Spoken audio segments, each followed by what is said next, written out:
Hello friends, welcome all of you मार्गदर्शन the learning world में। प्रस्तुत है नागरिक साथ घटना चक्र श्रृंखला का 28वां भाग। इस वीडियो में हम उत्तर प्रदेश माध्यमिक शिक्षा सेवा चयन बोर्ड, उत्तर प्रदेश लोक सेवा आयोग एवं अन्य परीक्षा संस्थाओं द्वारा आयोजित TGT, PGT, GDC, GIC, LT grade, net, set, JRF की दृष्टि से उपयोगी महत्वपूर्ण प्रश्नों को देखेंगे।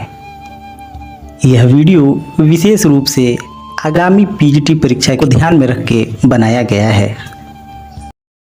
इस वीडियो में हम राष्ट्रीय आंदोलन और संवैधानिक विकास को देखेंगे।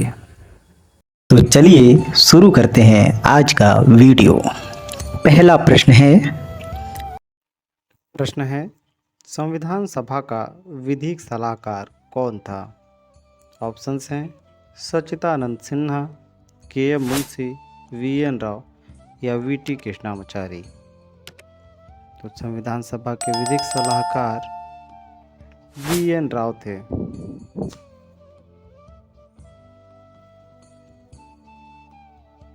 अगला प्रश्न है भारत की संविधान निर्मात्री सभा का कानूनी सलाहकार कौन था? कानूनी सलाहकार वी.एन. राव थे।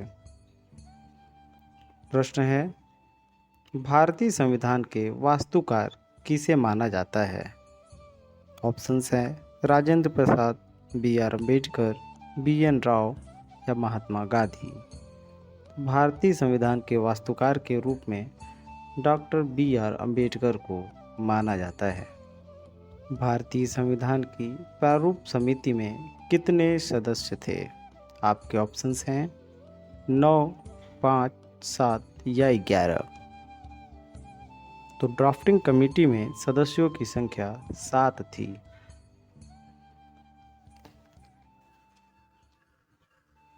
संवैधानिक सलाहकार बी.एन. राव के निर्देशन में तैयार भारतीय संविधान के प्रारूप की समीक्षा के लिए संविधान सभा ने 29 अगस्त 1947 को डॉक्टर बी.आर. अम्बेडकर की अध्यक्षता में 7 सदस्यों की प्रारूप समिति का गठन किया। इस समिति के सदस्य थे B R. Ambedkar, N. Gopalaswami Ayyangar, K M. Munshi, K. Swami Iyer, Mohammad Saadulla, B L. Mitra. बाद में इनके स्थान पर राघव राव सदस्य बने और डी.पी. खेतान, जिनकी मृत्यु के बाद टी. कृष्णामाचारी सदस्य बने। प्रश्न है बी.आर. अम्बेडकर संविधान सभा में किसके अध्यक्ष थे? तो प्रारूप समिति के अध्यक्ष डॉक्टर बी.आर. अम्बेडकर थे। प्रारूप समिति के अध्यक्ष डॉक्टर बी.आर. अम्बेडकर थे।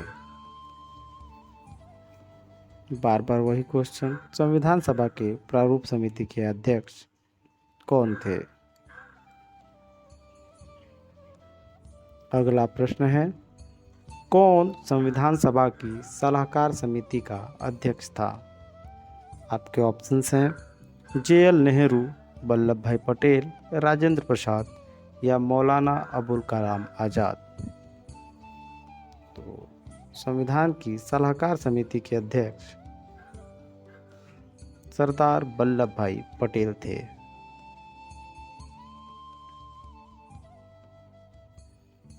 संविधान सभा की सलाहकार समिति के अध्यक्ष सरदार वल्लभ भाई पटेल थे। इस समिति की 2 उप समितियाँ भी थी।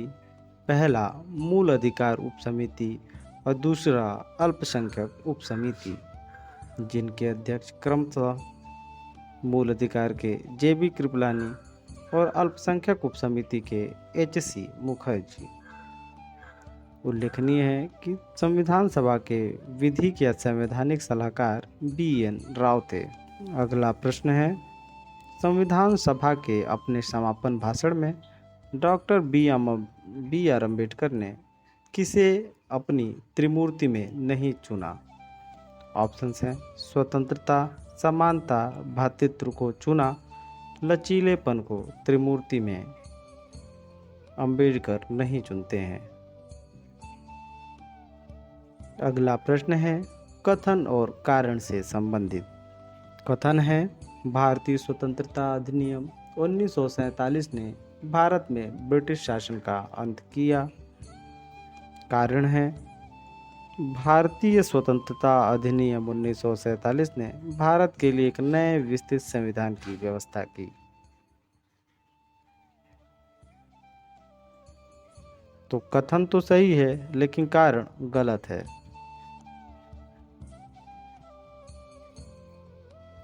इस प्रकार ऑप्शन सी सही उत्तर होगा। 1947 के भारतीय स्वतंत्रता अधिनियम ब्रिटिश संसद द्वारा पारित वह विधान है जिसके अनुसार भारत स्वतंत्र हुआ और भारत को दो भागों में विभाजित किया गया।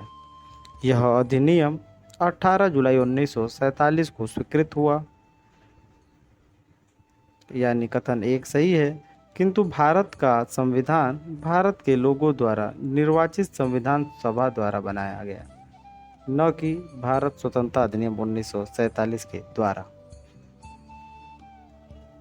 प्रश्न है द इंडियन इंडिपेंडेंस बिल, जिसका लक्ष्य भारत तथा पाकिस्तान के बीच ब्रिटिश इंडिया का विभाजन करना था, को ब्रिटिश संसद ने प्रस्तुत किया गया। इंडियन इंडिपेंडेंस बिल 4 जुलाई 1947 को ब्रिटिश संसद में प्रस्तुत किया गया था और 18 जुलाई को पारित होने के पश्चात इस अधिनियम ने भारत शासन अधिनियम 1935 का स्थान ग्रहण किया। इस अधिनियम का उद्देश्य भारत और पाकिस्तान को दो स्वतंत्र राज्यों में विभाजित करना था।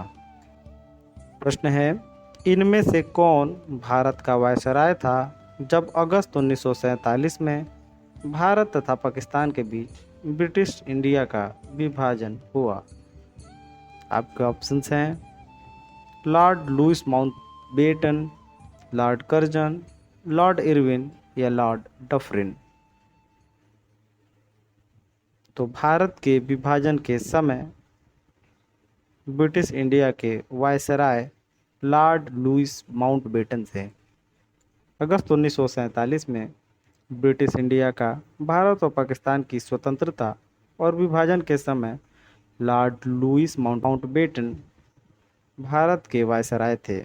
3 जून 1947 को इनके द्वारा प्रस्तुत योजना के कार्यान्वयन के लिए इस अधिनियम को पारित किया गया। अगला प्रश्न है किस कांग्रेस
26 नवंबर 1950 या 24 जनवरी 1950। तो जनगण मन गीत के हिंदी संस्करण को संविधान सभा ने राष्ट्रगान के रूप में 24 जनवरी 1950 को स्वीकार किया था। रविंद्रनाथ टैगोर द्वारा रचित गीतांजलि से जनगण मन को लिया गया है और पहली बार जनगण मन 27 दिसंबर 1911 को भारतीय राष्ट्रीय कांग्रेस के कलकत्ता अधिवेशन में गाया गया था। प्रश्न है, राम मनोहर लोहिया जाने जाते हैं किस रूप में? व्यक्तिवादी विचारक के रूप में, दलीय व्यवस्था संबंधी विचारों के लिए, मूल्य विहीन व्यवस्था के लिए या समाजवादी अवधारणा के लिए। तो राम मनोहर लोहिया समाजवादी अवधारणा के लिए जाने जाते हैं। राम मनोहर लोहिया भारत के स्वतंत्रता संग्राम सेनानी थे और प्रखर चिंतक एवं समाजवादी विचारक थे। वे समाजवादी भी इस अर्थ में थे कि समाज ही उनका कार्य क्षेत्र था और वे अपने कार्य क्षेत्र को जनमंगल की अनुभूतियों से महकाना चाहते थे। उनकी प्रमुख रचना guilty man of India's partition, Marx, Gandhi and socialism है।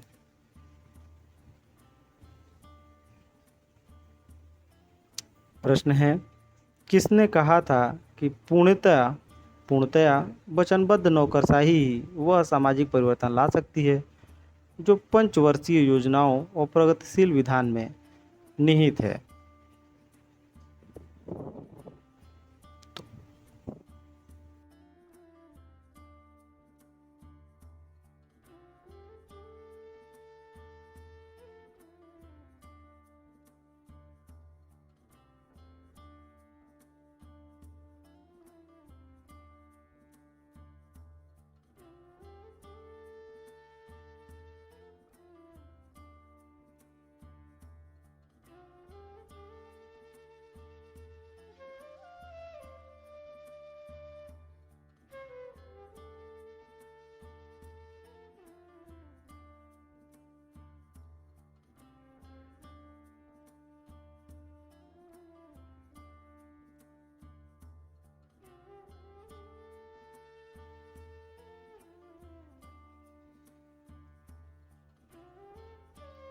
प्रश्न है, संविधान सभा का विधिक सलाहकार कौन था?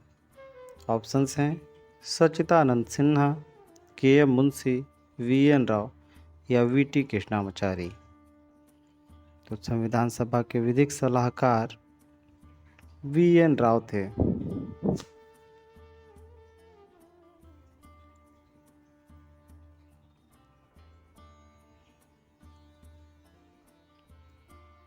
अगला प्रश्न है, भारत की संविधान निर्मात्री सभा का कानूनी सलाहकार कौन था? तो कानूनी सलाहकार बी.एन. राव थे।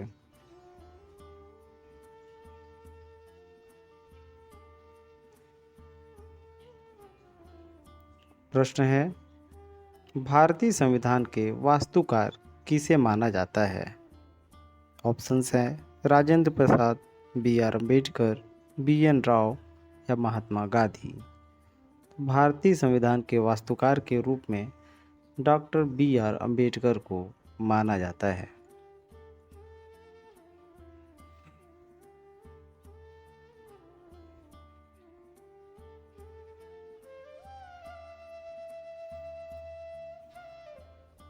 भारतीय संविधान की प्रारूप समिति में कितने सदस्य थे? आपके ऑप्शंस हैं 9, 5, 7 या 11। तो ड्राफ्टिंग कमेटी में सदस्यों की संख्या 7 थी।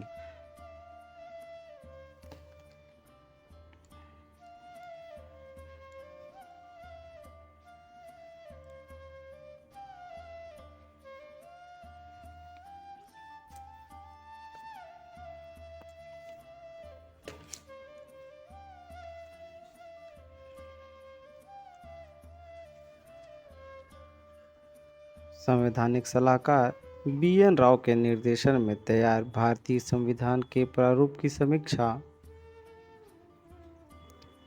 के लिए संविधान सभा ने 29 अगस्त 1947 को डॉक्टर BR अम्बेडकर की अध्यक्षता में 7 सदस्यों की प्रारूप समिति का गठन किया। इस समिति के सदस्य थे BR Ambedkar, N Gopalaswamy Iyengar, KM Munshi, AK स्वामी अय्यर, मोहम्मद सादुल्ला, BL मित्र। बाद में इनके स्थान पर राघव राव सदस्य बने और DP खेतान, जिनकी मृत्यु के बाद T कृष्णमाचारी सदस्य बने।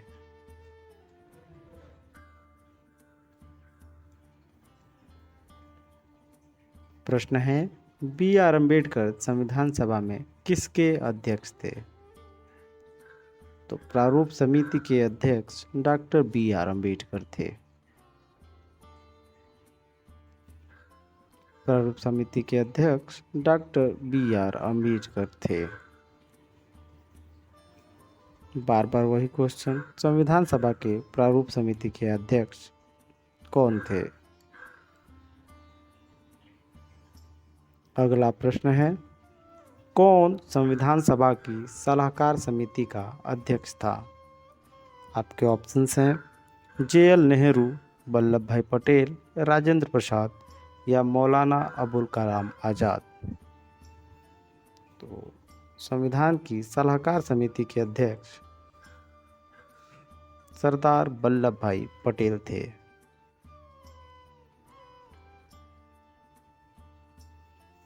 संविधान सभा की सलाहकार समिति के अध्यक्ष सरदार वल्लभ भाई पटेल थे।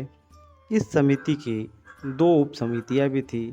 पहला मूल अधिकार उप समिति और दूसरा अल्पसंख्यक उप समिति, जिनके अध्यक्ष क्रमशः मूल अधिकार के JB कृपलानी और अल्पसंख्यक उप समिति के HC मुखर्जी। उल्लेखनीय है कि संविधान सभा के विधिक या संवैधानिक सलाहकार BN राव थे।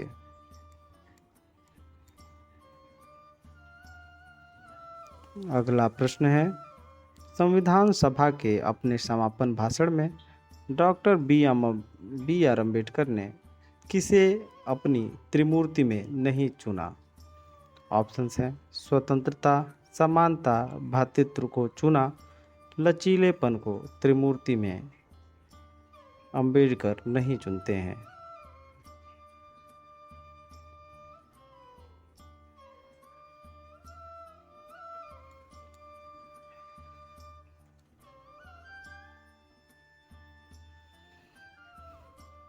अगला प्रश्न है, कथन और कारण से संबंधित। कथन है, भारतीय स्वतंत्रता अधिनियम 1947 ने भारत में ब्रिटिश शासन का अंत किया।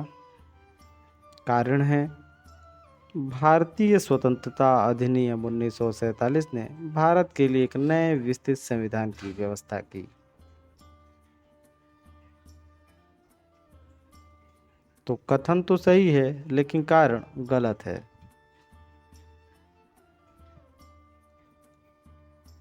इस प्रकार ऑप्शन C सही उत्तर होगा।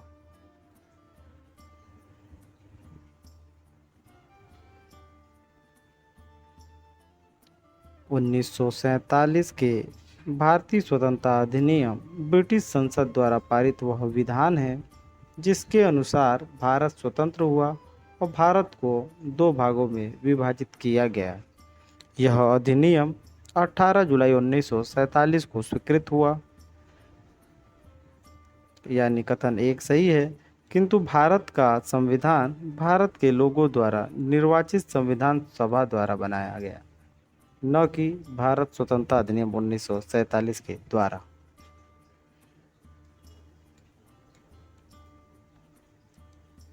प्रश्न है, द इंडियन इंडिपेंडेंस बिल, जिसका लक्ष्य भारत तथा पाकिस्तान के बीच ब्रिटिश इंडिया का विभाजन करना था, को ब्रिटिश संसद ने प्रस्तुत किया गया।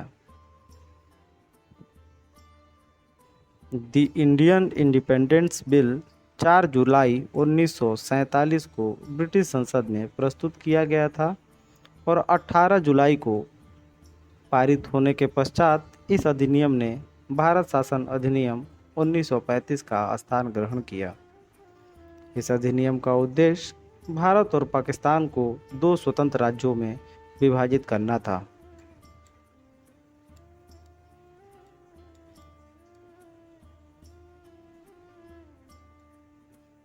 प्रश्न है, इनमें से कौन भारत का वायसराय था जब अगस्त 1947 में भारत तथा पाकिस्तान के बीच ब्रिटिश इंडिया का विभाजन हुआ? आपके ऑप्शंस हैं Lord Louis Mountbatten, Lord Curzon, Lord Irwin या लॉर्ड डफरिन। तो भारत के विभाजन के समय ब्रिटिश इंडिया के वायसराय लॉर्ड लुईस माउंटबेटन थे। अगस्त 47 में ब्रिटिश इंडिया का भारत और पाकिस्तान नामक दो स्वतंत्र राष्ट्रों के रूप में रीटेक अगस्त 1947 में ब्रिटिश इंडिया का भारत और पाकिस्तान की स्वतंत्रता और विभाजन के समय लॉर्ड लुईस माउंटबेटन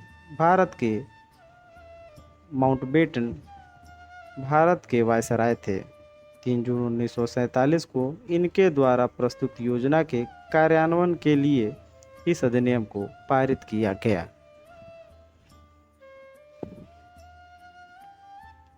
अगला प्रश्न है, किस कांग्रेस सदस्य ने माउंटबेटन योजना को अस्वीकार किया? आपके ऑप्शंस हैं जे.बी. कृपलानी, जे.बी. पंत, मौलाना अबुल कलाम आज़ाद और सरदार वल्लभ भाई पटेल। तो कांग्रेस के सदस्य मौलाना अबुल कलाम आज़ाद ने माउंटबेटन योजना को अस्वीकार किया था।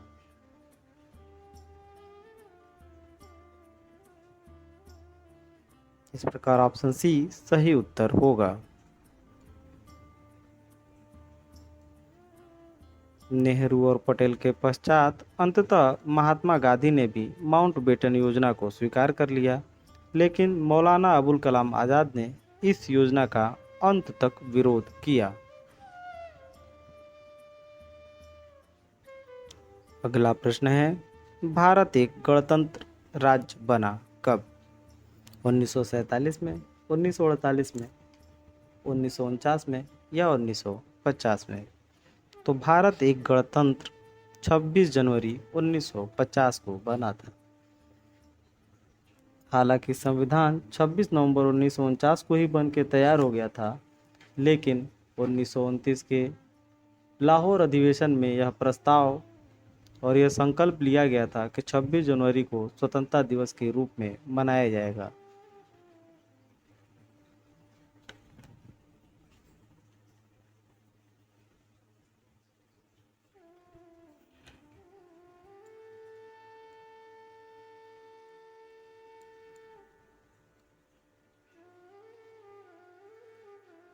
प्रश्न है, भारत का संविधान निर्मित हुआ था कब? 26 जनवरी 1949 को।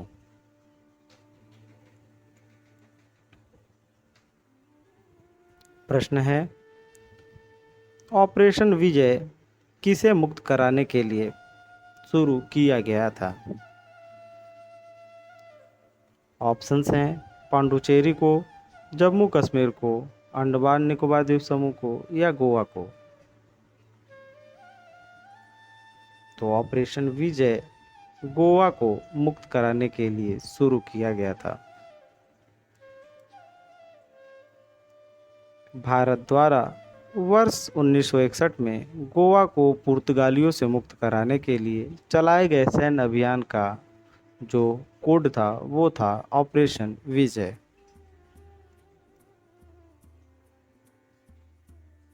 अगला प्रश्न है, जनगण मन गीत के हिंदी संस्करण को संविधान सभा ने भारत के राष्ट्रगान के रूप में कब स्वीकार किया गया?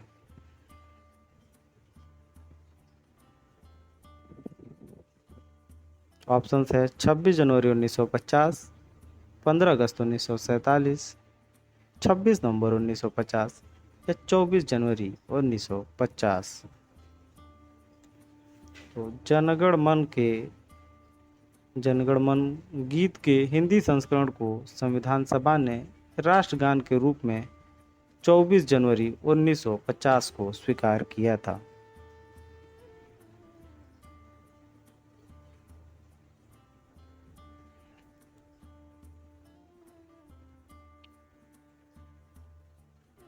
रविंद्रनाथ टैगोर द्वारा रचित गीतांजलि से जनगण मन को लिया गया है और पहली बार जनगण मन 27 दिसंबर 1911 को भारतीय राष्ट्रीय कांग्रेस के कलकत्ता अधिवेशन में गाया गया था।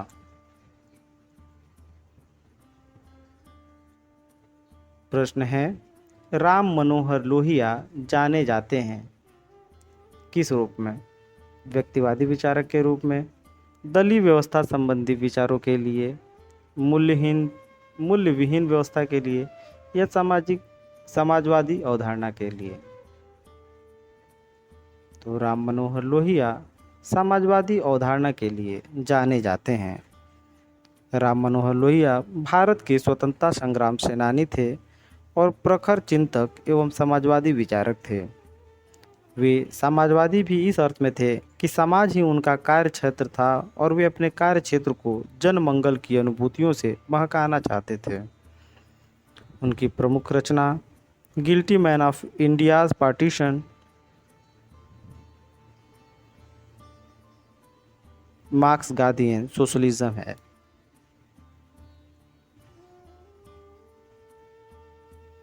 प्रश्न है, किसने कहा था कि पूर्णतया वचनबद्ध नौकरशाही ही वह सामाजिक परिवर्तन ला सकती है जो पंचवर्षीय योजनाओं और प्रगतिशील विधान में निहित है?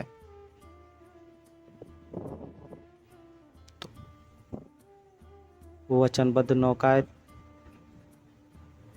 पूर्णतया